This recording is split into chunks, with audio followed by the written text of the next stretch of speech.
Welcome back to the Fourth Way Podcast. Bernard Eller's The Simple Life. Part 2, According to Kierkegaard. Chapter 4, Simply Put Parables. To the best of my knowledge, Søren Kierkegaard is the major thinker from Christian history who has given the most and most effective attention to the doctrine that we have been calling the simple life. Such a claim must come as a shock to most people, scholars as well as laymen, because Kierkegaard generally is known as a sophisticated, super-intellectual philosopher, the father of existentialism, a precursor of depth psychology, a theoretical aesthetician, and goodness knows what all, yet anything but a down-to-earth Bible-believing Christian majoring in the simple life. But the customary picture of Kierkegaard is wrong, although this is not the place to argue that matter through to a conclusion. We shall see another side of Kierkegaard now, and it represents the man in his truest identity, and in the witness he was most concerned to make. In that connection, we can note one tiny but impressive bit of evidence. An index has been compiled that catalogs the scripture references Kierkegaard used throughout his writings. From it, two things are readily apparent. First, Kierkegaard used the Bible a very great deal, referring to passages scattered from Genesis to Revelation and pausing frequently for more extended exposition. And second, rather clearly, out of all the texts to which he gave attention, the one that drew his most sustained and concentrated interest was Matthew 6:19-34, the very simple life passage from the Sermon on the Mount we used as the basis of our second chapter. In a very real sense, then, the fact that our study now shifts from according to Jesus and company to according to Kierkegaard does not represent any radical disjuncture at all. Our focus still is upon the New Testament teaching. It is only that we are inviting Kierkegaard to share with us his understanding of the matter. One beauty of Kierkegaard's work is his skill in inventing parables that illuminate and drive home the point he wants to make. Several of his best center on our topic, the simple life. Let's look at them. The lighted carriage and the starlit night. We quoted and used this parable at the very outset of our book, and it hardly is necessary to repeat it here. We should, however, remember to include it as perhaps the first of the parables of Kierkegaard. Late for church. This little story obviously does not get to the heart of what the simple life is all about, but it can help us realize how far we actually are from living that life. Money, money. This is earnestness. So we are brought up from earliest childhood, trained in ungodly money worship. Permit me to cite an example. The first, the best among thousands and thousands. There are not more herring ahead of a boat working its way through the shoal of herring than there are examples of upbringing in money worship. Think of a household in which the head of the family recommends that on the next day, which is Sunday, all of them go to church together. But what happens? Sunday morning finds the girls not dressed in time. What does the father say then? Earnest father, who earnestly brings up his children to worship money. Yes, he naturally says nothing, or as good as nothing, because there is no occasion here for a warning or reprimand. He just says, if the girls are not ready, we have to stay home. There's nothing else to do. But imagine how terrible it would be if the girls were to have gone to the theater and they were not ready at the appointed time. How do you imagine this earnest father would carry on then? And why? Because in this case, they had wasted considerable money, whereas by staying home on Sunday, they had saved at least the offering money. The anxious lily and the helpful bird. This story takes off from Jesus' remark about the lilies of the field and the birds of the air, and is a valid exposition of it. Even so, Kierkegaard's story is a way out from the lilies and birds that Jesus was talking about. There was once a lily that stood quite apart, near a little running brook, and was well acquainted with some nettles as well as a few other small flowers there in the neighborhood. The lily was, according to the Gospel's veracious description, more beautifully arrayed than Solomon in all his glory, besides being carefree and happy the whole day long. But it happened one day that a little bird came and visited the lily. It came again the next day, and then it remained away for several days before it came again, which impressed the lily as being strange and inexplicable. Inexplicable that the bird should not stay in the same place, like the small flowers. Strange that the bird could be so capricious. But as so often happens, so too it happened to the lily, that because the bird was so capricious, the lily felt more and more in love with it. This little bird was a bad bird. Instead of putting itself in the place of the lily, instead of rejoicing with it in its beauty and innocent happiness, the bird wished to make itself important by feeling its own freedom, and by making the lily feel its bondage. And not only this, the little bird was also talkative, and it would tell all kinds of stories, true and false, about how there were, in other places, very unusually magnificent lilies in great abundance, how there were joy and gaiety, fragrance, brilliant coloring, a song of birds which far surpassed all description. So the lily became troubled. The more it listened to the bird, the more troubled it became. Now it began to occupy itself and with the circumstances of its life in its self-concern. So long was the day. Said the lily, "My wish is not an unreasonable desire. I do not ask the impossible, to become what I am not, a bird, for example. My desire is only to become a splendid lily, or even the most splendid one." At last it confided absolutely in the bird. One evening, they agreed that the next morning a change should take place that would put an end to the concern. Early the next morning came the little bird. With its beak it cut the soil away from the lily's root, so that it might thus become free. When this was accomplished, the bird took the lily under its wing and flew away. The intention was, of course, that the bird would take the lily to where the magnificent lilies bloomed. Then the bird would again assist in getting it planted down there, to see if, through the change of soil in the new environment, the lily might not succeed in becoming a magnificent lily in company with the many, or possibly even an imperial lily, envied by all the others. Alas, on the way the lily withered. If the discontented lily had been satisfied to be lily, then it would not have become concerned. If it had not become concerned, then it would have remained standing where it was, where it stood in all its beauty. Had it remained standing, then it would have been precisely the lily about which the preacher spoke on Sunday, when he repeated the Gospel's words, "Consider the lily. I say unto you that even Solomon in all his glory was not arrayed like it."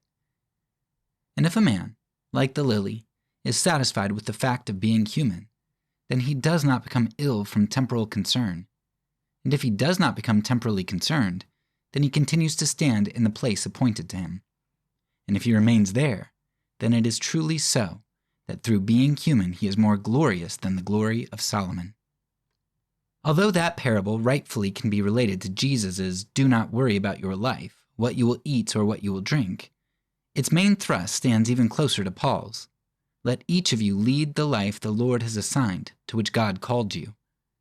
Kierkegaard's story supports our critique of contemporary liberationist movements for defining liberation solely in terms of changing one's external circumstances, without any comprehension of that liberation, which can rise above circumstances without changing them.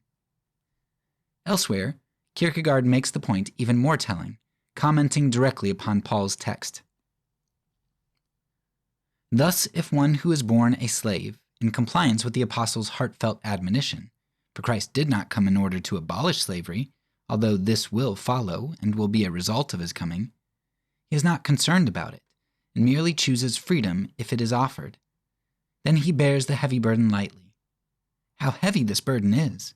The unhappy slave knows best, and human sympathy understands it with him. If he groans under the burden, as humanity groans with him, then he bears the burden heavily. If he patiently submits to his fate, and patiently hopes for freedom, then he still does not bear the burden lightly. But the meek, who has had the courage really to believe in spiritual freedom, bears the heavy burden lightly. He neither relinquishes the hope for freedom, nor does he expect it. The question which is rightly called decisive, the question about freedom, the question which for a slave-born individual may indeed be called a vital question of being or not being. This mortal or life-giving question the meek handles so easily, as if it did not concern him, and yet, in another way, so easily that in a way it does concern him. For he says, "My being born a slave does not concern me, but if I can become free, then would I preferably choose that. To bite at the chain is to bear it heavily. To ridicule the chain is also to bear it heavily. Patiently to endure the chain is still not bearing it lightly, but slave-born, to bear the bond of slavery as a free man may carry a chain that is bearing it lightly." The wild dove and the tame. This story of the anxious bird is a twin of the parable of the anxious lily presented above. It too derives from Jesus' remark, but, in this case, comes closer to what was actually emphasizing at the point, namely that man can depend upon God's providence and thus need not be anxious in striving to construct security for himself out of his own resources. There was once a stock dove. In the grim forest, there where wonder also dwells with terror among the straight, solitary trunks, it had its nest. But nearby, where the smoke arose from the farmer's chimney, there dwelt some of its more distant relations, some tame doves. It frequently met with a pair of these. That is, it sat on a branch overhanging the farmer's yard. The two tame doves sat on the ridge of the roof. However, the distance between them was not so great, but that they could exchange thoughts with each other in conversation. The stock dove said, "So far I have had my living. I let each day have its own worry, and in that way I get through the world." The tame doves had listened carefully. Thereupon one answered, "Now we support ourselves differently. With us, that is to say, with the rich farmer with whom we live, one has his future assured. When harvest time comes, then one of us, my mate or I, sits up on the roof and watches. Then the farmer drives one load of grain after another into the barn, and when he has driven so many in that I can no longer keep count, then I know that there are supplies enough for a long time. I know it from experience." The stock dove went home and thought the matter over more closely. It occurred to it at once that it must be very gratifying thus to know that one's subsistence was assured for a long time, while on the contrary, it was indeed wretched to live thus constantly in uncertainty, so one never dares to say that one knows that one is provided for. Next morning, it awakened earlier than usual, and was now so busy gathering together that it scarcely got time to eat or to eat its fill. However, no essential change took place with respect to its living, but it had conceived a future need. Its peace of mind was lost. It had acquired anxiety for the necessities of life. From now on, the stock dove became concerned. Its feathers lost their sheen, its flight, its ease. At last it devised a cunning plan. One day it flew over and sat on the ridge of the farmer's roof between the tame doves. When it noticed that there was a place where these flew in, it also flew in, for the storeroom must certainly be there. But when the farmer came in the evening and locked the dove-cote, he at once discovered the strange dove. This he then put in a little box by itself until the next day, when it was killed and freed from anxiety for the necessities of life. Had the stock dove been content to be what it was, a bird of the air, then it would have had its living. Then would the Heavenly Father have fed it. Then, in the event of uncertainty, it would have been where it belonged. There, where the straight, solitary, somber trunks are in good understanding with the cooing trill of the stock dove. Then it would have been the one to which the preacher spoke on Sunday, when he repeated the gospel words, "Behold the fowls of the air, which neither sow nor reap nor gather into barns, yet your heavenly Father feeds them." If the Heavenly Father feeds a person, then he is indeed without anxiety for his subsistence. Then he lives not only like the tame doves with the rich peasant, but he lives with that one who is richer than all. He actually dwells with him, for when heaven and earth are God's house and possession, then man indeed dwells with him. It means this: being satisfied with being human, being satisfied with being the humble, the creature who can just as little support himself as he can create himself. If, on the other hand, man is willing to forget God and support himself, then we have a care for the necessities of life.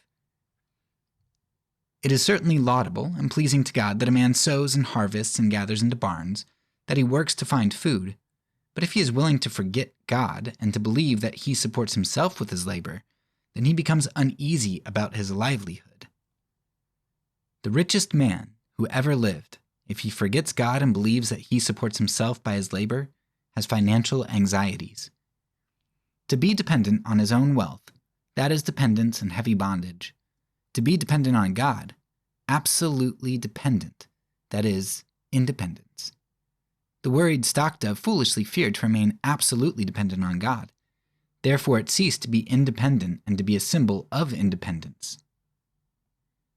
Ceased to be the poor bird of the air, which is absolutely dependent on God. Dependence on God is the only independence, for God has no heaviness. Only the earthly and especially the earthly treasure has that. The fireworks and the stars. Human ingenuity has invented a great many things to amuse and divert the mind, and yet the law for this kind of invention mocks the fruitless striving by the self-contradiction of the diversion. The art itself is at the service of impatience. More and more impatiently, it learns to compress the multitude of diversions into a short-lived moment. The more this ingenuity increases, the more it works against itself, since it appears that as the ingenuity increases, diversion constantly lasts for a shorter and shorter time. Let us take an example, where the vain and worldly diversion show itself as slight and self-contradictory as it is. Fireworks indeed delight the eye and divert the mind when the elaborate, blazing ephemerality is lighted in the darkness of the night. And yet, if it lasts merely 1 hour, the spectator grows weary. If but one brief moment intervenes before each new ignition, then the spectator grows weary. The task of ingenuity is therefore to speed it up faster and faster. The highest, the most perfect performance consists in burning the whole display in a very few minutes. But if the purpose of the diversion is to while away the time, then the contradiction appears clearly. As those antic flames blaze and immediately vanish into nothing, so must the soul be of him who knows only such diversions. In the moment of diversion he despairs over the length of time it takes. Ah, how different are the godly diversions! For have you seen the starlit heavens, and have you ever found any more authentic spectacle? As God makes himself invisible, alas, because of that there are many who perhaps have never really noticed him. So the starry heavens makes itself, as it were, insignificant. Alas, perhaps that is the reason why there are so many who have never really seen it. The divine majesty disdains the visible, false obviousness. Its persuasiveness increases with every moment. More and more movingly it draws you away from the temporal. What is to be forgotten sinks into deeper and deeper oblivion with every moment you continue to observe the starry heavens. The things of the world, like fireworks, are diversions that share all the shortcomings and futility of diversions. Simplicity, on the other hand, is like a view of the starry heavens. Kierkegaard's analogy underlines a point we insisted upon earlier.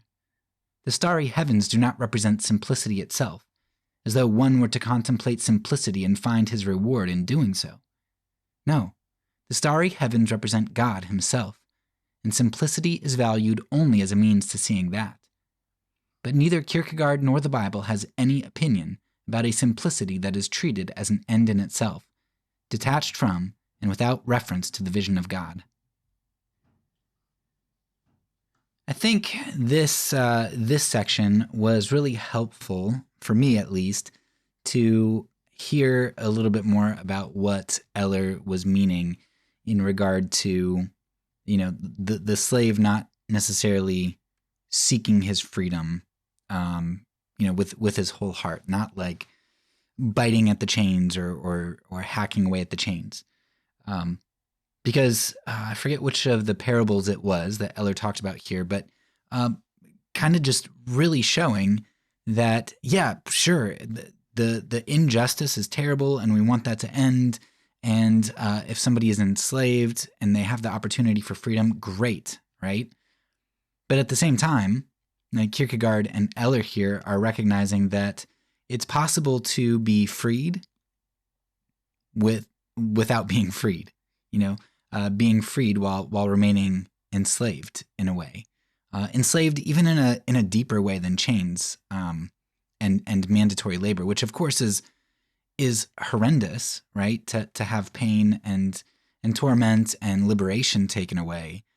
But then, what is worse? Like if you are freed from those things, but you don't have your humanity, like you don't recognize what it means to be human, the purpose that you have in life, all of those things, it's possible to be freed from your chains, but to be then encumbered by the universe, right? By the fatalism of life or the nihilism or whatever your worldview entails, like to be encumbered by all of these other things in your soul. I mean, that's a heavier burden in some ways, and a potentially eternal burden. So these analogies, these stories that Kierkegaard used, especially the lily in my mind, but I thought that was very good.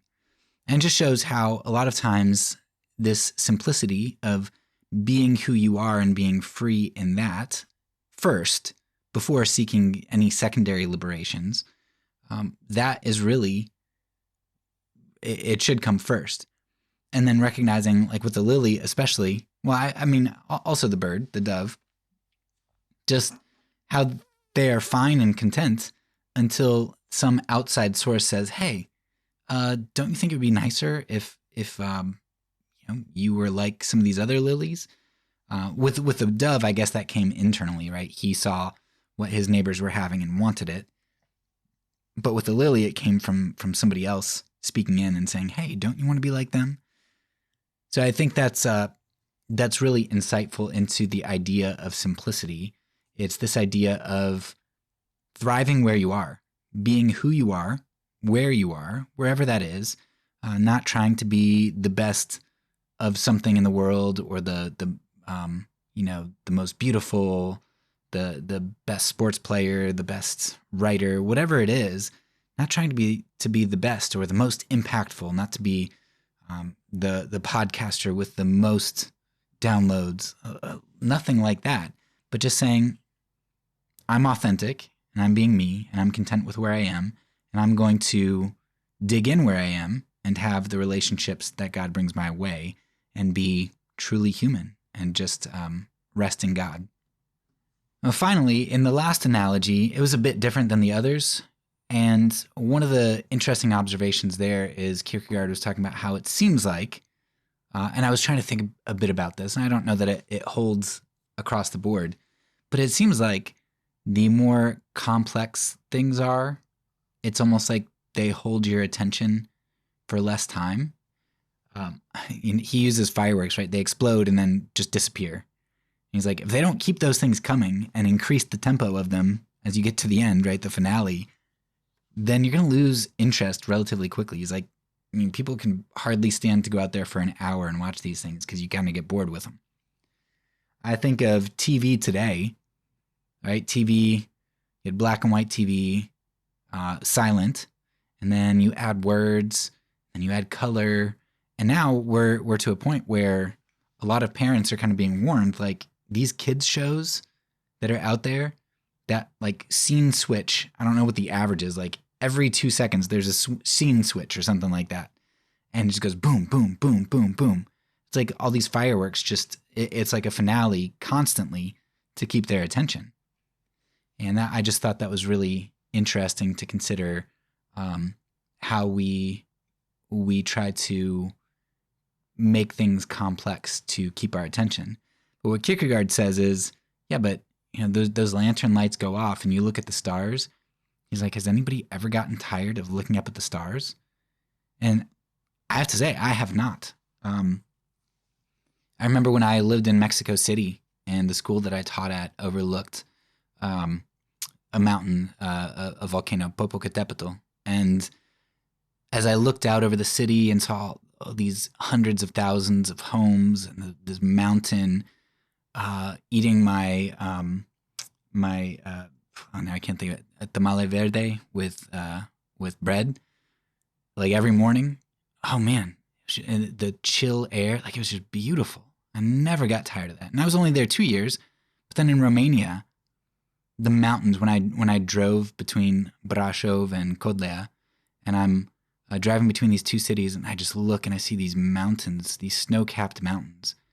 It's just beautiful. Like, I never, ever got tired of seeing that. And I don't think I ever would. And whenever I'm out in the country and I look up at the stars and I see,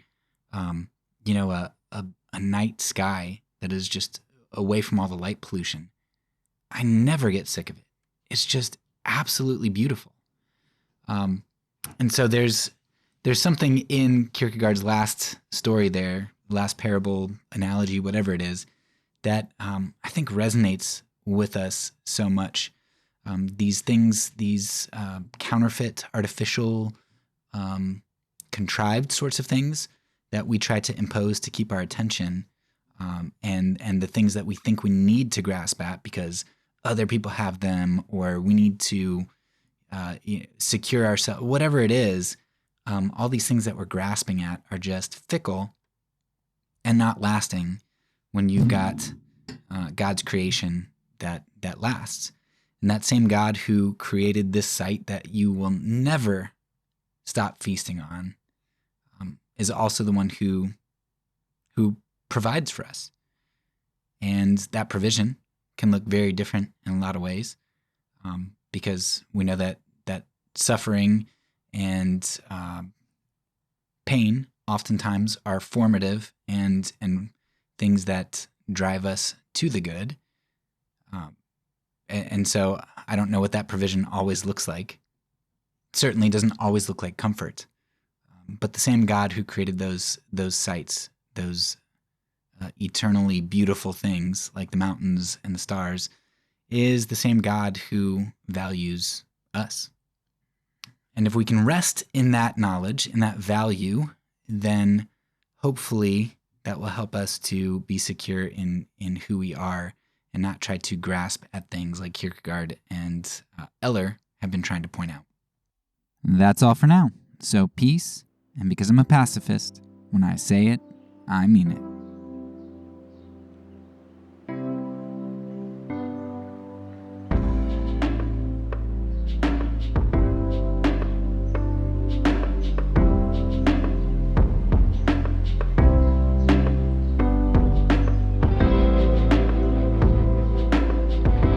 This podcast is a part of the Kingdom Outpost Network. Please check out the links below to find other great podcasts and content related to nonviolence and kingdom living.